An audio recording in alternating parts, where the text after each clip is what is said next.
গাজার বিরুদ্ধে এবার মুনাফিকি শুরু করলো সৌদি আরব, মিশর এবং কাতার। এরা পূর্ব থেকেই মুনাফিক ছিল, অর্থাৎ তারা সবসময় ইসরায়েলের পক্ষে কাজ করেছে, পশ্চিমাদের দোসর হয়ে কাজ করেছে। তারা কখনো চায়নি যে গাজা উপত্যকায় একটা স্থায়ী শান্তি ফিরে আসুক বা একটা স্থায়ী যুদ্ধবিরতি কার্যকর হোক। তারা সবসময় গাজার প্রতিরোধ যোদ্ধা হামাসের বিপক্ষে অবস্থান নিয়েছিল এবং এবার সকল রাগঢাক প্রকাশ করার মাধ্যমে তাদের অবস্থান তারা স্পষ্ট করে জানিয়ে দিল। পূর্ব থেকেই অনুমান করা হলেও কখনো তারা খোলস ছেড়ে বের হয়ে আসেনি। সবসময় এই তিনটা রাষ্ট্র কৌশল অবলম্বন করে ইসরায়েলের পক্ষ নিয়েছিল। এমনকি ইরান ইসরায়েল যুদ্ধেও তারা ইসরায়েলকে সহায়তা দিয়েছিল এবং প্রত্যক্ষভাবে না হলেও তারা গোপনে ইসরায়েলের পাশে অবস্থান নিয়েছিল। এমনকি অস্ত্র প্রদান করার মাধ্যমেও তারা ইরানের বিরুদ্ধে অবস্থান নিয়েছিল।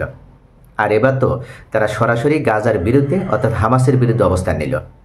ফিলিস্তিনের অবরুদ্ধ গাজায় ইসরায়েলের ধ্বংসাত্মক যুদ্ধ থামাতে ফিলিস্তিনি ভূখণ্ডে হামাসের শাসনের অবসান ঘটানোর পাশাপাশি হামাসকে নিরস্ত্রীকরণেরও আহ্বান জানিয়েছে কাতার, সৌদি আরব ও মিশর সহ একাধিক আরব দেশ।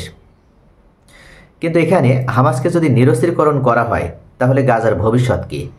গাজা একটা পঙ্গুহীন রাষ্ট্রে পরিণত হবে, একটা পঙ্গু রাষ্ট্রে পরিণত হবে, মেরুদণ্ডহীন রাষ্ট্রে পরিণত হবে। কেননা ইসরায়েল এবং পশ্চিমারা চায় তারা গাজার সম্পূর্ণ নিয়ন্ত্রণ নিতে। গাজা ফিলিস্তিনেরই একটা ভূখণ্ড হিসেবে থাকবে, কিন্তু নিয়ন্ত্রণ থাকবে ইসরায়েলের হাতে। আবার সেটার পক্ষেই মূলত এই মুসলিম রাষ্ট্রগুলো তারা সম্মতি দিচ্ছে।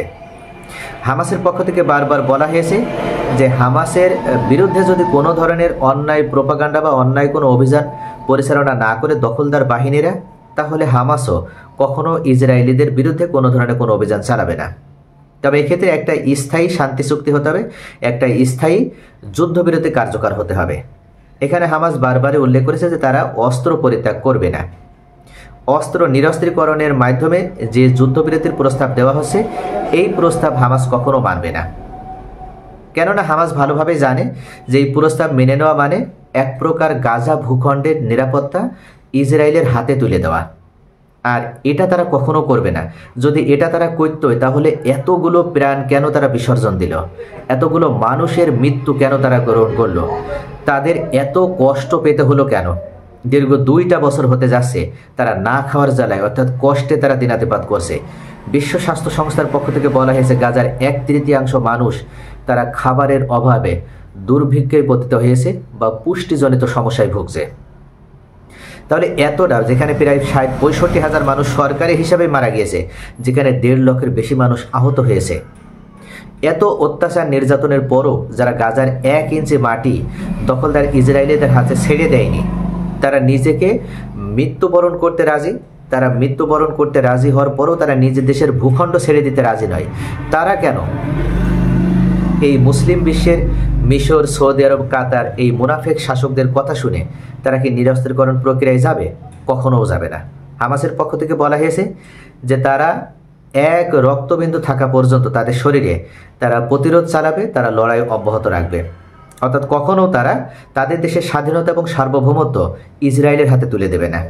তো প্রিয় ভিউয়ার্স, এই মুসলিম দেশের শাসকবৃন্দ তারা যদি পশ্চিমাদের কাছে বিক্রি না হতো, এই মুসলিম দেশের শাসকবৃন্দ তারা যদি ইসরায়েলের দোসর হিসেবে কাজ না করত, তাহলে কিন্তু আজকে গাজা উপত্যকায় এই চরম দুর্ভিক্ষ নেমে আসতো না, বা গাজা উপত্যকায় ইসরায়েল এতটা মারাত্মকভাবে তারা কোনো ধরনের মানবতা বিরোধী অপরাধে করতে সক্ষম হতো না।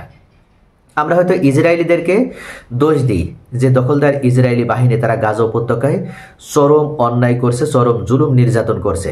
কিন্তু বাস্তবতা যদি আমরা দেখি, তাহলে ইসরায়েলি থেকে সবথেকে বেশি ক্ষতি করছে গাজা উপত্যকাকে বা গাজাবাসীদের জন্য, সেটা হচ্ছে এই মুসলিম নামধারী রাষ্ট্রগুলো, মিশর, সৌদি আরব এবং কাতার। এদের সাথে সংযুক্ত আরব আমিরাতও রয়েছে, বাহরাইনও রয়েছে। এই 5টি রাষ্ট্রের সম্মিলিত জোট এবং জর্ডান, এই 6টি রাষ্ট্রের সম্মিলিত জোট, এরাই তো মূলত এক প্রকার ইসরায়েলকে রক্ষা করছে এবং এরা গোপনে গোপনে সবসময় ইসরায়েলকে সাপোর্ট দিচ্ছে।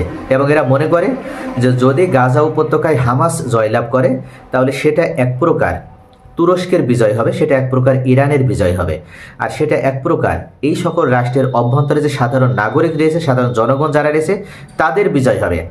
কেননা এই রাষ্ট্রগুলোতে এই মুহূর্তে স্বৈর শাসন পরিচালিত হচ্ছে, অর্থাৎ স্বৈরতন্ত্র এখানে চালু রয়েছে।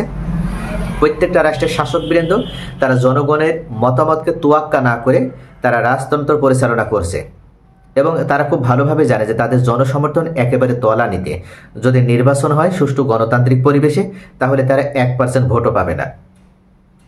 এরপরও তারা জোর জুলুম করে যতদিন টিকে থাকতে পারে। আর তারা এটাও জানে যে তাদের খুঁটি যদি টিকিয়ে রাখতে হয়, তাদের সিংহাসন যদি টিকিয়ে রাখতে হয়, তাহলে একমাত্র পশ্চিমাদের সহযোগিতা ছাড়া তারা টিকিয়ে থাকতে সক্ষম হবে না। আর এটার জন্যই তারা সবসময় পশ্চিমাদের গোলামি করে, পশ্চিমাদের দোসর হিসেবে কাজ করে। তো প্রিয় ভিউয়ার্স, এবার কিন্তু সরাসরি এই তিনটা রাষ্ট্রের মুনাফিকি যে রূপটা, সেই রূপটা বের হয়ে আসলো এবং বিশ্বের সকল মানুষ দেখতে পাইল বা সরাসরি তারা জানলো যে সত্যিকার অর্থে গাজাবাসীদের সাথে কারা মুনাফিকি করে আসে প্রথম থেকেই। সকলে ভালো থাকুন। Thanks for watching.